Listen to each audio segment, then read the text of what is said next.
from the IPFW Gate Center, where the men's and women's basketball teams are getting ready for Mastadon Madness. It's a chance for fans to get a chance to meet this year's team. We're going to have a couple of three-point contests, a dunk contest, and a couple of fans getting a chance to win some prizes. And now we're joined by men's basketball coach Jon Coffman first. We got Chris Paul to our right. We're going to talk to Coach Coffman first.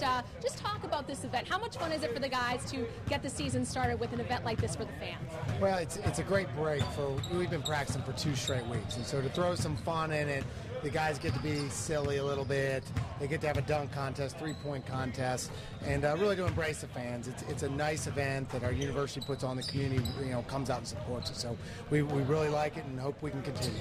Got quite a few newcomers coming in this season. Then you have a couple of players coming off the bench, seeing more starting time this season. Who do you think will be the breakout player this basketball season? It's really hard to say. We have 8 newcomers. I think they all are very, very talented and can have an opportunity at some point this year to really step up. But I think 2 guys that were on the team last year that didn't necessarily see a ton of court time. One was redshirt freshman. He's going to be a freshman this year. He redshirted last year. Jon Coffman led the state of Illinois in scoring as a high school, put on 40 pounds of muscle this offseason, and really expect big things from him. And then Brent Calhoun, who's been kind of a backup behind Joe Reed and Big Steve over the past 3 years. And he's a redshirt junior for us. He dropped 60 pounds, and he's in really, really good shape. So between those 2 guys and then the 8 newcomers, we need some guys to step up. I feel very confident that it's a good talent base, and over time it can develop into a really special group. Well, thank you, Coach Coffman. And now joining me is the women's head coach, Chris Paul. Now, for you had 6 of your 7 top scorers from last season coming back, and then this freshman class, star-studded. How have those 2 groups been coming together in practice over the past month? Well, it's funny you asked that because it depends on what day. If you asked me yesterday, I would have said good.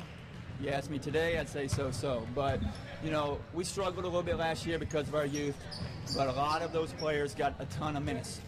So coming back this year, we're expecting them to take their level a little bit higher. This recruiting class was by far and away probably our deepest class we've ever brought in. The 5 people, we brought somebody from every position. So we got point guard all the way down to center.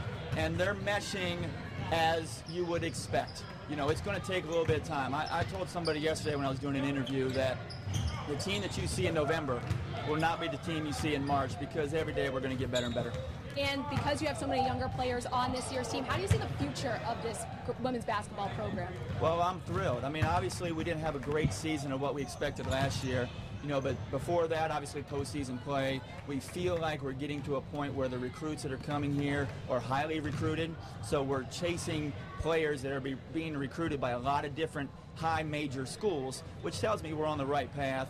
We're starting to really get into the local market because we have 2 local freshmen this year, one from Concordia and the other one from Homestead. So I'm really excited about the future. Well, thank you so much, Coach. I know you need to get into your costume right now. It's going to be Darth Vader. Got a Star Wars theme here tonight at Mastadon Madness. Doors open up in just a few minutes at 6:30. But that's going to be the latest live here from IPFW. Brett and Heather, back to you.